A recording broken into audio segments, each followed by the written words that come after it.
Hello everyone, आज हम लोग फिर से एक नए चैप्टर के साथ आए हैं। और आज हम लोग क्या करेंगे, पॉलिटिकल साइंस का जो फर्स्ट बुक है उसके जो दूसरे चैप्टर है, क्योंकि आपको पता है कि फर्स्ट बुक में से 3 चैप्टर आ रहा है, सेकंड बुक में से भी 3 ही चैप्टर आ रहे हैं।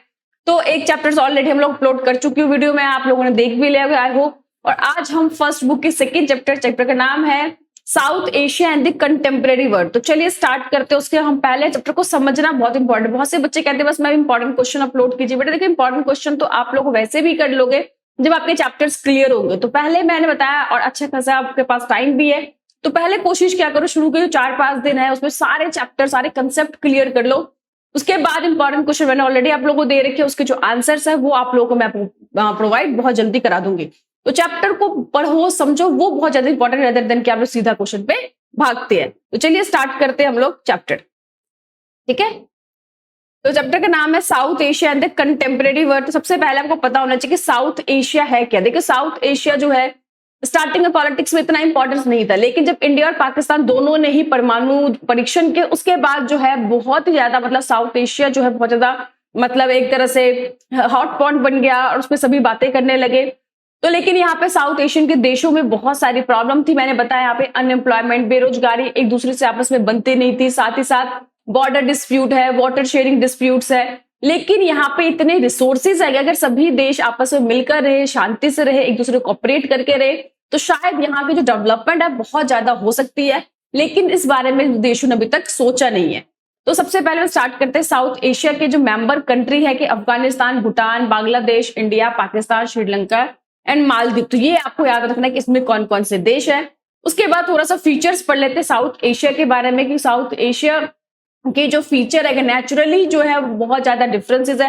कहीं पे आपने देखा कि माउंटेन्स है, कहीं पे यहाँ पे लिखा है ना कि जो हिमालय है वो नॉर्थ में है, इंडियन ओशियन साउथ में है, अरेबियन सी वेस्ट में है, बे ऑफ बंगाल ईस्ट में है। तो यहाँ पे नेचुरली जो है नेचर के कारण ही इतने ज्यादा डिफरेंसेस है।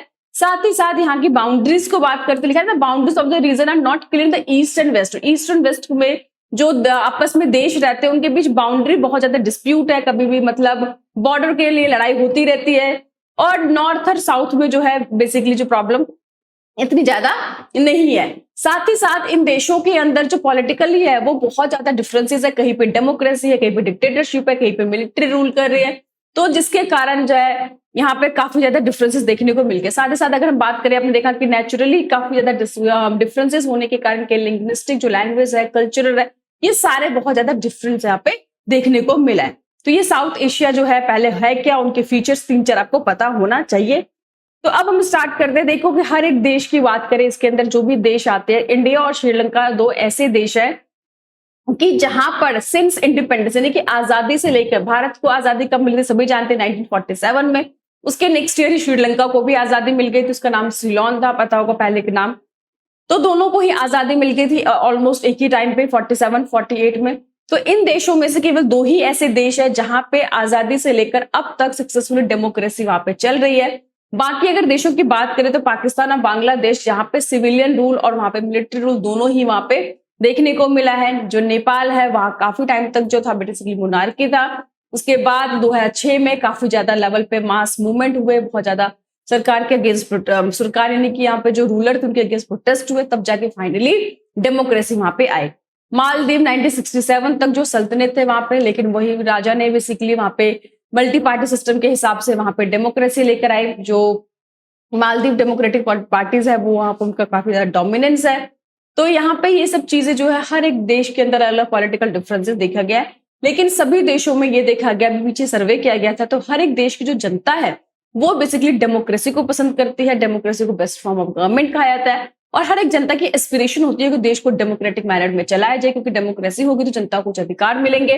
बहुत सारी ऐसी चीजें हैं, आपको रूलर चुनने को मिलेगा, आप रूलर को चेंज कर सकते हैं। वहां पे जो रूलर होते हैं ज्यादा रिस्पॉन्सिव होते हैं, ज्यादा अच्छे से काम कर सकते हैं। तो हालांकि आपको पता है कि जब इंडिया को डेमोक्रेटिक कंट्री बनाने की बात की गई थी तो बहुत से लोगों को बहुत डाउट हुआ था। वेस्टर्न कंट्री, अमेरिका, उन्होंने कहा था नेहरू जी बहुत अच्छा सपना देख रहे हैं, सपने देखने में सबको अधिकार है, लेकिन सक्सेस नहीं हो पाएगा। लेकिन तब से लेकर हम तक हमने, भारत ने एक मिसाल कायम किया कि जरूर नहीं कि डेमोक्रेसी केवल अमीर देशों में सक्सेस हो सके और केवल उन्हीं देशों में जहां पे पॉपुलेशन बहुत छोटी है, देश में डाइवर्सिटी नहीं है, लोग हमारे देश में अनएम्प्लॉयमेंट, इलिटरेसी, इन सब के बावजूद भी सक्सेसफुली जो डेमोक्रेसी चल रही है, ये भारत ने एक एग्जाम्पल बहुत बड़ा सेट किया विश्व के आगे। तो चलिए अब हम एक एक करके पढ़ते हैं कि इनमें बेसिकली जो एग्जाम में क्वेश्चंस आते हैं कि वो पाकिस्तान में डेमोक्रेसी कैसे स्टेब्लिश हुई, या पाकिस्तान की जो मिलिट्री और डेमोक्रेसी रूल है उनको समझाइए, बांग्लादेश कैसे एक इंडिपेंडेंट देश बना उसमें कैसे डेमोक्रेसी बहाल हुई, नेपाल में कैसे डेमोक्रेसी आया, ठीक है, और जो श्रीलंका है उसमें डेमोक्रेसी की प्रॉब्लम नहीं है, वहां पे जो एथनिक की प्रॉब्लम है, तो वो सारा जो चैप्टर है वो यहाँ पर हम डिस्कस करेंगे। इंडिया के बारे में नहीं पढ़ेंगे क्योंकि इंडिया के बारे में जो दूसरी बुक है हम पूरा पढ़ ही चुके हैं, आगे पढ़ेंगे भी कि कैसे भारत को आजादी मिली, उसके बाद कैसे इलेक्शंस हुए, कैसे हमारे देश में जो है लगातार 5-5 सालों पे इलेक्शंस हो रही हैं और मल्टी पार्टी सिस्टम है, तो वो सब हम सेकंड बुक में कवर करेंगे। तो इसमें यहाँ पे हम भारत के बारे में कुछ भी नहीं पढ़ेंगे। तो चलिए स्टार्ट करते हैं सबसे पहले पाकिस्तान के बारे में। तो हम सभी जानते हैं कि जो पाकिस्तान है भारत के साथ ही आजाद हुआ था, इंडिपेंडेंट हुआ था 1947 में। तो यहाँ पे लिखा है कि याद रखना 1947 से 48 के बीच में पाकिस्तान को आजादी मिल गई। उन्होंने अपना डेमोक्रेटिक सिस्टम बनाया कि भारत के साथ वो भी डेमोक्रेसी को फॉलो कर रहे थे, अपना कॉन्स्टिट्यूशन बनाया, उन्होंने संविधान बनाया। अब 58 से लेकर 69, ये मैंने डेट इसीलिए आपको रखा ताकि आपको याद रहे कि जनरल जो अयूब खान थे उन्होंने क्या करा कि टुक ओवर द 1959 और खुद उन्होंने रूल करना वहां पे स्टार्ट कर दिया 1969 तक। लेकिन जब देखा कि सिचुएशन खराब हो रही है, वहां पे जनता ने इनका प्रोटेस्ट विरोध करना स्टार्ट कर दिया, तो वहां पे उन्होंने अपनी पोजीशन छोड़ दी। लेकिन मिलिट्री रूल फिर भी कंटिन्यू रहा, बस जो रूलर है वो बदल गया। तो 1969 में जनरल याह्या खान जो थे उनके पास पावर आ गई और वो मिलिट्री रूल वहां पे कंटिन्यू चलता रहा।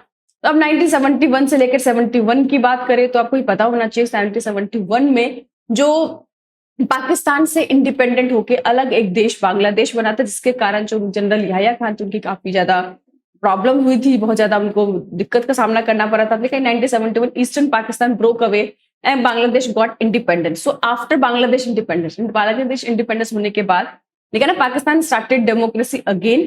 पाकिस्तान वहां पर डेमोक्रेसी फिर से आए। अब इलेक्टेड गवर्नमेंट जो थे जुल्फिकर अली भुट्टो पावर में आए और 1971 से लेकर 1977 तक वहां पे डेमोक्रेटिक रूल रहा। तो यहाँ पे आपको याद रखना है कि 1958 से जहां पे जो मिलिट्री ने रूल करना स्टार्ट किया 69 तक क्या, 69 के बाद जनरल याह्या खान आ गए, 69 के बाद 71 तक जो है याह्या खान का रूल रहा। लेकिन जब पाकिस्तान से अलग होकर बांग्लादेश इंडिपेंडेंट देश बन गया तो काफी ज्यादा गुस्सा रहा, एक तरह से अनसक्सेसफुल रूलर उनको कहा गया और उसके बाद डेमोक्रेसी वहां पे 1971 से लेकर 1977 तक रही, जिसके अंदर याद रखना जुल्फिकर अली भुट्टो जो है पावर उनके हाथों में चली गई। अब यहाँ पे 77 से 88 के बीच में फिर से वही हुआ, भुट्टो गवर्नमेंट को वहां पे हटा दिया गया और फिर से जनरल, देखो जब भी मैं जनरल वर्ड इस्तेमाल करूंगी तो समझ जाना कि यहाँ पे रूल किसके हाथों में, मिलिट्री के पास पावर आ रही है, ठीक है। तो यहाँ पे फिर से जनरल जियाउल हक जो था 1977 पावर उनके हाथों में आ गई। लिखा ना कि after the short democratic period of 7 year, सिर्फ 7 साल वहां पे डेमोक्रेसी रही और आर्मी फिर से रूल वहां पे करने लग गई। तो Pakistan had pro democratic movements 1982 के बाद से ही, हालांकि वहां डेमोक्रेसी के मूवमेंट स्टार्ट हो गए थे लेकिन इसको काफी ज्यादा दबाया गया था।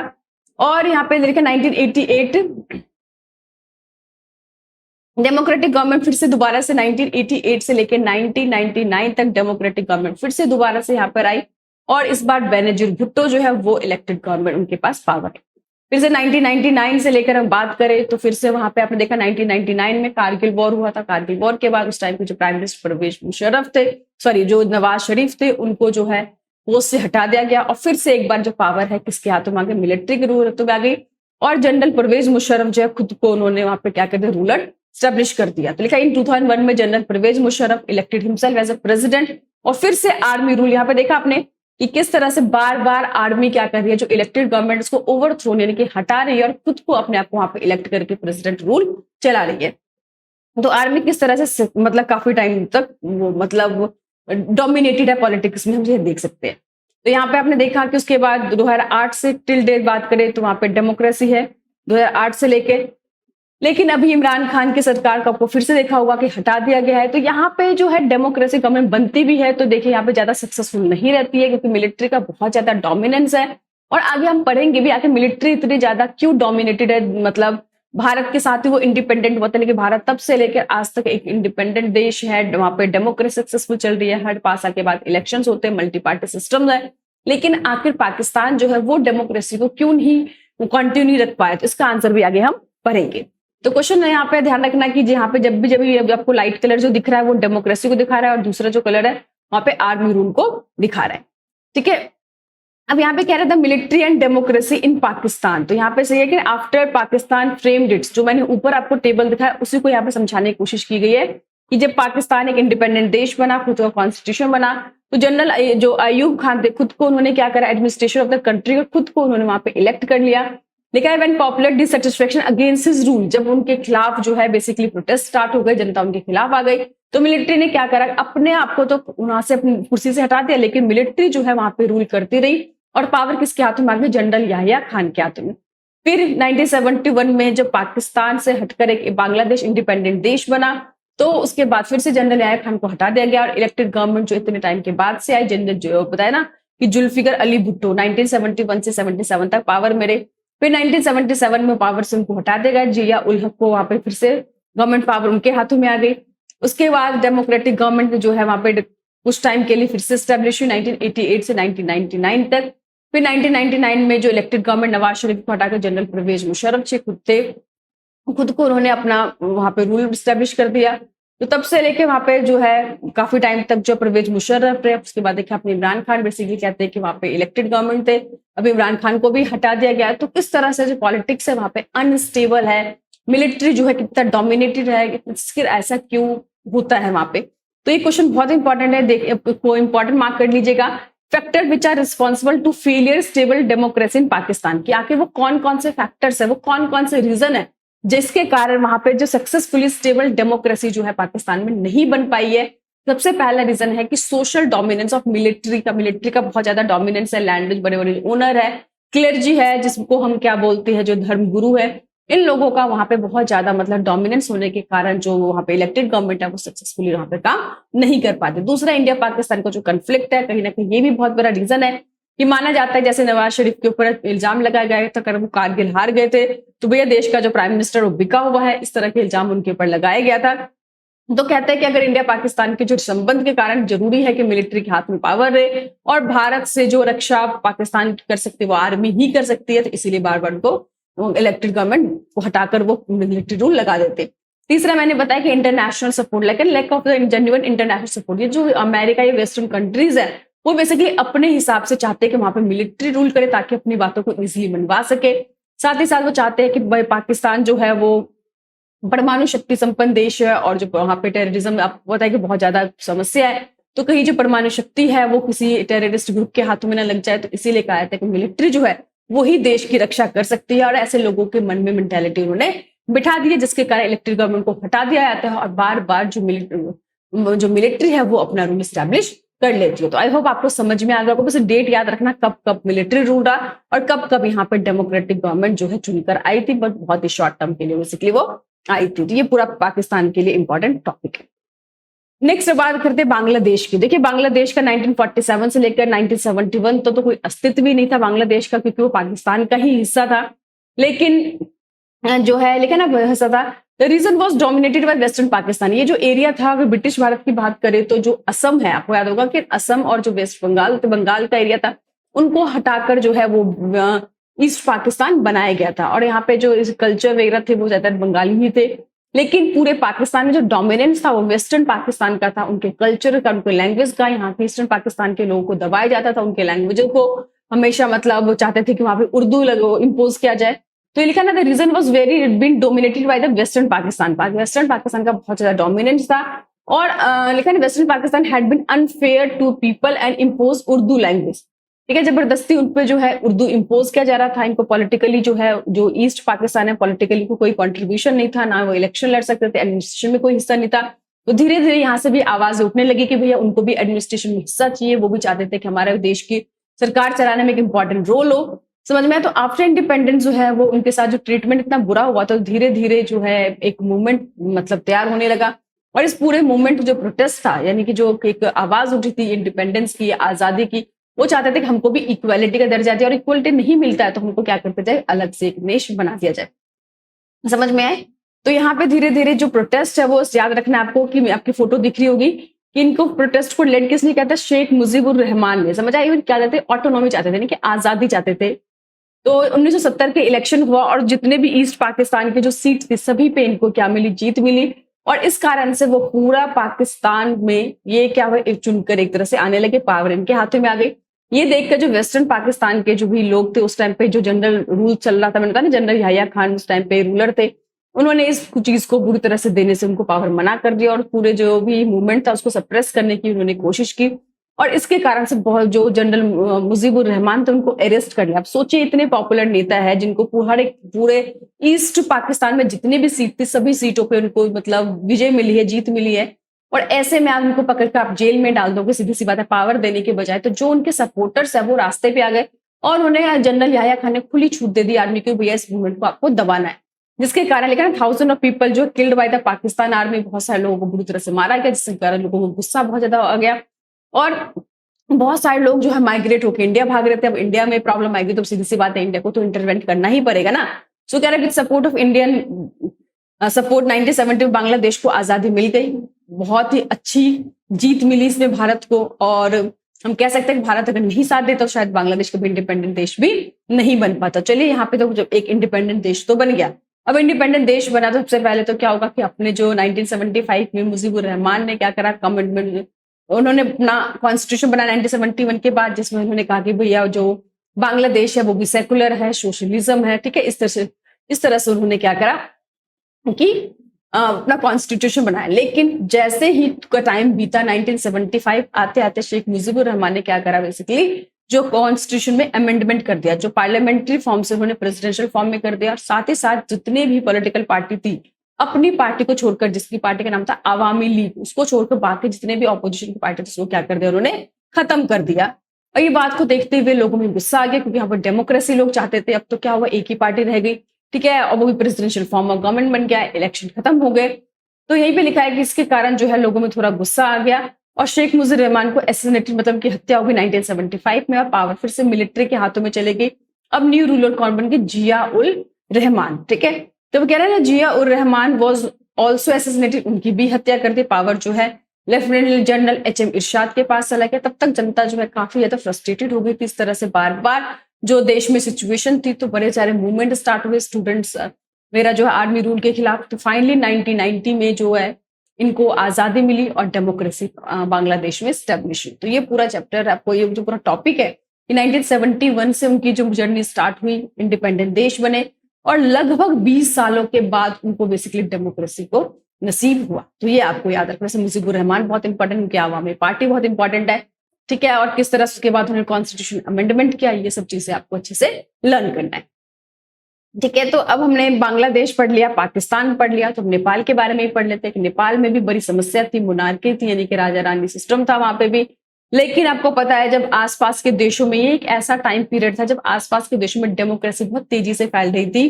देखा ना 1988 में के बाद लगभग 1999 तक पाकिस्तान में भी डेमोक्रेसी स्टैब्लिश, भारत में डेमोक्रेसी थी, श्रीलंका में भी डेमोक्रेसी हो गई। अब आपने देखा 1990 के अराउंड जो है बांग्लादेश में भी डेमोक्रेसी स्टैब्लिश हुई।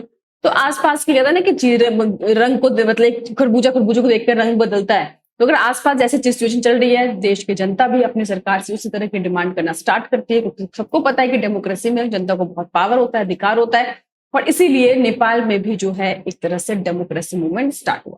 तो पहले स्टार्ट करते जो नेपाल कह रहे हैं ना कि हिंदू किंगडम था पास्ट में, और कॉन्स्टिट्यूशन मोनार्की मॉडर्न पीरियड, काफी टाइम तक कॉन्स्टिट्यूशन मतलब मोनार्की वहां पे रहा।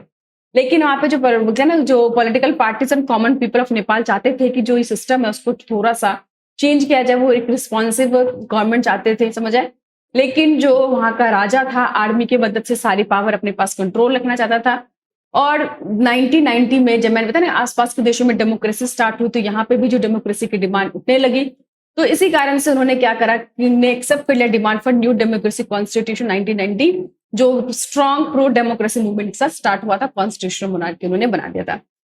लेकिन 90 के तहत जो है नेपाल में चीजें बहुत ज्यादा बदली। एक माओइस्ट, आपने सुना होगा, माओवादी, जो बेसिकली बातों को मनाने के लिए जो है मतलब हथियार उठा लेते हैं, ठीक है। तो नेपाल में जो है काफी मतलब सक्सेसफुली, काफी कह सकते हैं कि ये अपने इन्फ्लुएंस काफी ज्यादा नेपाल के कई के हिस्सों में वो फैला रहे थे। वहां वो सरकार के खिलाफ, सरकार की जो आर्मी थी, सरकार वहां पे जो राजा थे उनके खिलाफ, बड़े बड़े जो उनकी आर्मी थी उनके खिलाफ। देखो उस वहां पे जो एक कहते हैं ना ट्रायंगुलर जो है वो कन्फ्लिक्ट स्टार्ट हो गया। एक तरफ राजा और राजा की आर्मी थी, दूसरी तरफ माओवादी थे, और तीसरी तरफ वो लोग जो डेमोक्रेसी चाहते थे। तो इन दोनों में डिफरेंस क्या था, वो भी माओवादी भी डेमोक्रेसी चाहते थे, और दूसरे पॉलिटिकल पार्टी जनता भी डेमोक्रेसी आती है, बट वो पीसफुल प्रोटेस्ट कर रहे थे, लेकिन इन लोगों ने अपने हथियार उठा लिए थे, वायलेंस हो गया था। तो यहाँ पे क्या, during the 19 the Maoist of Nepal were successfully spreading their influence in many part of the Nepal. और यहाँ पे जो है ट्राइंगुलर जो है एक तरह से कंफ्लिक्ट देखने को मिला। तो ट्राइंगुलर इसलिए मैंने बताया कि 3 लोगों के बीच में जो है प्रॉब्लम्स आ गई थी। तो इस चीजों को देखते हुए 2002 में किंग ने क्या करते हैं, जो भी लोगों को थोड़ी बहुत जो भी पार्लियामेंट उन्होंने लोगों को आजादी दी थी वो भी उन्होंने खत्म कर दी। और लिखा है 2002 में king abolish the parliament and dismiss the government. Parliament ही खत्म कर दिया और सरकार को उन्होंने गिरा दिया। लेकिन तब तक जनता काफी अवेयर हो चुकी थी और वो जनता को अब जो है दबाना वो पॉसिबल नहीं था। अब याद रखना है कि जनता जो है बड़े लेवल पे मास मूवमेंट, मास लेवल पे बड़े लेवल पे जो है प्रोटेस्ट सरकार के खिलाफ यानी कि यहाँ पे राजा के खिलाफ स्टार्ट हो गया। लेकिन April 2006 there were massive country wide pro democracy protest started. Finally king को फोर्सफुली क्या करना पड़ा कि जो उसने अप्रैल 2002 में जो पार्लियामेंट को खत्म कर दिया था दोबारा से वापस लेना पड़ा, समझ में। और उसके बाद जो फिर से कॉन्स्टिट्यूशन बना, कॉन्स्टिट्यूशन के अंदर जो है जो माओइस्ट थे, जो भी मतलब दूसरे डेमोक्रेटिक पार्टी थे, सब आपस में एक साथ मिलकर 7 पार्टी अलायंस बेसिकली बना। और अलग अलग लोगों के अलग अलग व्यूज थे। कुछ लोगों का मानना था कि शुरू से जो है वहां पे हमारा मोनार्की सिस्टम रहा है तो उसको रहने देना चाहिए। कुछ लोगों का मानना था कि भारत जो है अननेसेसरी हमारे पॉलिटिक्स में इंटरफेयर करता है, तो ये एक खतरे की बात है। तो बेसिकली डेमोक्रेसी स्टार्ट हो गई थी और कॉन्स्टिट्यूशन लिखा जा रहा था ताकि देश में सही तरीके से काम को किया जा सके। तो ये एक बहुत बड़ी अचीवमेंट थी। वो देखा हर जगह जनता के प्रेशर में आके, चाहे बांग्लादेश हो, नेपाल हो, हर जगह जो है जनता के मूवमेंट के कारण ही डेमोक्रेसी सक्सेस हो पाई है। क्योंकि जनता, मैंने स्टार्टिंग में बताया कि वो जो है डेमोक्रेसी फॉर्म, जो डेमोक्रेटिक फॉर्म ऑफ गवर्नमेंट को ही पसंद करती है। तो अब नेक्स्ट हमारा है श्रीलंका। तो आपको बता दो श्रीलंका में डेमोक्रेसी जैसी कोई प्रॉब्लम ही नहीं है, क्योंकि सिंस इंडिपेंडेंस, आजादी से लेकर अब तक वहां पे बड़े अच्छे से डेमोक्रेसी चल रही है। हालांकि अभी आपने देखा कुछ सालों से, कुछ टाइम से पीछे श्रीलंका में कई सारी समस्याएं हो गई है। एक तरह से चाइना से बहुत ज्यादा उन्होंने लोन ले लिया। चाइना ने जब मांगना स्टार्ट किया तो बड़ी दिक्कत हो गई। उनके पास फॉरेन रिजर्व्स खत्म हो चुके हैं, इन्फ्लेशन बहुत ज्यादा बढ़ गया है। और वहां पे जो एक ही परिवार के जो 15-15, 16-16 मंत्री बनते हैं, उसके क्या डिमेरिट्स होते हैं, वो चीज जो है हम लोगों को समझनी चाहिए। वहां पर अपनी मनमानी सरकार की चल रही थी और जिसके कारण जो पूरा श्रीलंका है वो खत्म हो चुका है, बर्बाद हो चुका है और इतना ज्यादा कर्ज में डूब चुका है। तो लेकिन उस टाइम पे ये सारी समस्या नहीं थी। तो फिलहाल अभी जो हम पुरानी चीजों को बात करें, लेटेस्ट के कंटेस्ट में आपको क्वेश्चन आने की संभावना थोड़ी कम है। बट अभी आपको पता होना चाहिए श्रीलंका की जो स्टेटस है वो इतनी ज्यादा खराब क्यों है, क्योंकि भैया श्रीलंका ने अपने देश में कुछ मैन्युफैक्चर ही नहीं किया, समझ आए। अब हमने जब आजादी हमको मिली या चाइना को मिली, तो चाइना या भारत ने क्या सोचा कि खुद को इंडिपेंडेंट करना है, क्योंकि दूसरों पे आप जब तक डिपेंडेंट रहोगे आप अपना विकास नहीं कर सकते, समझ आए। हर चीज के लिए आप दूसरों पे डिपेंडेंट होगे, हर चीज के लिए तो इतना फॉरेन रिजर्व्स भी आपको चाहिए। तो ये बहुत मुश्किल हो जाता है। इस चीज को भारत और दूसरे देशों ने बहुत अच्छे समझा, पर श्रीलंका इस चीज को तब आज समझ नहीं पाया और आज जो उसकी हालत है वो वही है। और एक बात और मैं कहना चाहूंगी कि ये जो बिजली फ्री ले लो, पानी फ्री ले लो, तो श्रीलंका भी जो है फ्री फ्री फ्री सब कुछ देता हुआ एकदम देश ही फ्री हो गया, समझ में आए। वहां से लोग जो है भाग भाग कर जा रहे हैं। तो कभी भी आप समझिए कि फ्री में कुछ भी नहीं मिलता। ये जो आपके हम लोगों की जो मेंटालिटी है फ्री में लेने की, तो एक बात आप ध्यान समझिए, कोई ना कोई जो है इसकी कीमत जरूर चुकाएगा और कभी ना कभी इसकी कीमत चुकानी ही पड़ेगी। तो इसीलिए फ्री की जो आदत है उसको जल्दी से छोड़ दे तो ज्यादा बेटर तरीका है। श्रीलंका से हमें बहुत ज्यादा सबक लेनी चाहिए। तो चलिए स्टार्ट करते। तो श्रीलंका की प्रॉब्लम क्या है? श्रीलंका की प्रॉब्लम एथनिक है, यानी कि जात, जो कम्युनिटी की जो प्रॉब्लम है। तो यहाँ पे बेसिकली 2 कम्युनिटी के लोग रहते हैं। एक सिंघाला जो मेजोरिटी पीपल है, तमिल जो माइनॉरिटी में है। तो तमिल जो यहाँ पे है वो 2 तरह के तमिल है, एक जो वहां के तमिल है और दूसरे जो भारत से तमिल के, यानी कि आजादी के बाद भी बहुत सारे लोग जो है हमारे साउथ से जो श्रीलंका है जाने लगे और जाते रहे। तो सिंघाला पीपल जो है वहां के लोगों ने कहा कि भैया हम जो है सिंघाला को ही अपने देश की जनता मानेंगे। उनको बहुत सारे एजुकेशन में, जॉब्स में उनको प्रिविलेज दिया। तो ऐसे जो प्रिविलेजेस है वो तमिल भी चाहते थे, तमिल लोगों को देने से मना कर दिया। तो यहाँ पे है कि Sinhala people enjoy more privilege and rights in Sri Lanka while Tamils were often neglected by the Sri Lanka government. So 1983 में अब एक ही ग्रुप को बार बार दबाते रहोगे तो सीधी सी बात उन्होंने कहा कि ठीक है, अगर हमें यहाँ पे आप इक्वालिटी नहीं दे सकते, हमें यहाँ पे चीजें नहीं मिल सकती, तो हमारे जो बेसिकली नॉर्थ ईस्ट एरिया में जो है इनका काफी दबदबा था, तो उन्होंने कहा कि हमको अलग से कर दो। देख श्रीलंका वैसे इतना छोटा देश है और वो एक सेपरेट देश तो खैर कोई भी नहीं बनाना चाहेगा, आप नहीं समझते हो बात को। तो 1983 में तमिल लोगों ने अपना खुद का एक मिलिट्री ऑर्गेनाइजेशन बनाया जिसको लिट्ठे कहा गया। तो फुल फॉर्म पता होना चाहिए, लिबरेशन तमिल इला, यानी कि वो एक अलग से देश की डिमांड उन्होंने स्टार्ट कर दी। और साथ ही साथ इनकी जो लड़ाई झगड़े स्टार्ट हो गए श्रीलंका की आर्मी के साथ। तो लिखा 1987 में। तो अब काफी टाइम तक कन्फ्लिक्ट चलता रहा। भारत के जो लोग जो थे, जो श्रीलंका में थे, वो चाहते थे कि इसमें भारत की सरकार है वो उनकी मदद करे, पर भारत सरकार को डर था कि भैया पाकिस्तान से हमारे संबंध वैसे ही खराब है, चाइना के साथ हमारे रिलेशन खराब रहे, चुके पता है 1962 के बाद से काफी टाइम तक। तो ये एक ऐसा पीरियड था जब भारत को दूसरे देशों में इंटरफेयर करने में डर भी लग रहा था। लेकिन फिर भी भारत ने डिसाइड किया कि जिस तरह से काफी ज्यादा इनके कन्फ्लिक्ट बढ़ गए थे लिट्टे ग्रुप के बीच में और श्रीलंका की आर्मी के बीच में, तो 1987 में गवर्नमेंट ने कहना गॉट डायरेक्टली इन्वॉल्व श्रीलंकन विश्वन एंड सेंट इट्स आर्मी और टू श्रीलंका। यहाँ पे आप बोलते हैं, यहाँ पे ध्यान रखना कि इंडियन पीस कीपिंग फोर्स बोलते हैं, शांति की जो फोर्स होते हैं वो उन्होंने यहाँ पे भेजा। बट श्रीलंकन गवर्नमेंट को और वहां की जनता को कुछ ज्यादा पसंद नहीं है, उनको लगा कि भारत जो है उनमें इंटरफेयर कर रहा है, और इसीलिए भारत ने ध्यान रखना कि बिना कुछ कंक्लूजन निकाले 1989 में अपनी जो इंडियन पीस कीपिंग फोर्स थी उनको वापस भी बुला ली। और जब ये चीज बुला ली तो वहां के जो इंडियंस उनको बहुत बुरा लगा कि सरकार ने यहाँ पे अपने फोर्स तो भेजा बट कोई कंक्लूजन नहीं निकाला, कोई हमारी प्रॉब्लम को सॉल्व नहीं कर, इसी कारण से काफी ज्यादा नाराज हो गई। आपको पता होगा 90 के टाइम पे जब इलेक्शन चल रहे थे तो उसी में कहते हैं जब राजीव गांधी की जो डेथ, राजीव गांधी उस टाइम देश के प्राइम मिनिस्टर थे, तो आपको पता है अच्छे बुरे सारा जो क्रेडिट है उस टाइम के देश के प्राइम मिनिस्टर को झेलना पड़ता है, तो जिसके कारण लिट्टे के ग्रुप के व्यक्ति ने कहते राजीव गांधी की हत्या कर दी थी। तो ये एक बहुत बड़ी दिक्कत है। तो वो ये कि श्रीलंका का ना कि ethnic conflict and democracy in Sri Lanka, Sri Lanka has retain democracy in independence, की आजादी से लेकर तब तक वहां पे डेमोक्रेसी थी। After independence politics Sri Lanka was dominated by Sinhala community, the Sinhala nationalist. उनको क्या लगता था Sri Lanka should given the concession to the Tamil, कि भैया उस किसी भी तरह के तमिल लोगों को कंसेशन नहीं देना चाहिए। कहते neglect of Tamil concern led to the military, उन्होंने खुद के अपने जो मिलिटेंट तमिल नेशनलिज्म बनाया 1983 में, जिसे लिट्टे के नाम से कहा जाता है, और उनकी और श्रीलंका काफी ज्यादा प्रॉब्लम स्टार्ट हो गई। तो लिखा the government of India try to negotiate Sri Lankan government of Tamil equation, और इसीलिए 1987 में उन्होंने क्या करा, डायरेक्टली पहली बार इन्वॉल्व किया, अपने ट्रूप्स भेजे Indian peace keeping force, but वहां पे लोगों को पसंद नहीं आया। 1989 में जो है वापस को बुलाना पड़ा बिना किसी ऑब्जेक्टिव को फुलफिल किए गए। तो लेकिन डिस्पाइट, लेकिन कहते हैं कि वहां पे जो इंटरनल कन्फ्लिक्ट होने के बावजूद भी है वहां पे जो है डेमोक्रेसी बड़ी सक्सेसफुल चली है। देश की जनता जो है काफी अच्छे लाइफस्टाइल जी रही थी वहां पे, मतलब जो पहला देश था जिसने अपनी इकोनॉमी को ओपन किया था, तो सभी चीजें ठीक चल रही थी। लेकिन पिछले कुछ सालों से है जो प्रॉब्लम है श्रीलंका बहुत बढ़ गई थी। जो चीन है बहुत ज्यादा इंटरफेयर करने लगा था, बहुत ज्यादा उसने पैसे दे दिए थे, और साथ ही साथ एक ही पार्टी के 15-16 मंत्री बन जाने से कितना करप्शन पॉलिटिक्स में हो सकता है, ये एक बहुत बड़ा एग्जाम्पल जीता जागता श्रीलंका ने यहाँ पे दिखाया। तो इससे हम लोग को सबक लेनी चाहिए। और ये जो मोदी जी बार बार बोलते हैं नेपोटिज्म को खत्म करो, चाहे पॉलिटिक्स हो चाहे कहीं पे भी हो, तो उसको बहुत ज्यादा सीरियसली हम लोगों को लेना चाहिए, वरना श्रीलंका जो है भारत में भी इस तरह की समस्या को फेस करना पड़ सकता है। तो फ्री की चीजें लेना, एक ही पार्टी के जो 50 लोग मंत्री बन जाए, नेपोटिज्म, इन सब चीजों के खिलाफ हम लोगों को आज आवाज उठाना बहुत जरूरी बनता है, क्योंकि ताकि दूसरा कोई देश श्रीलंका ना बने।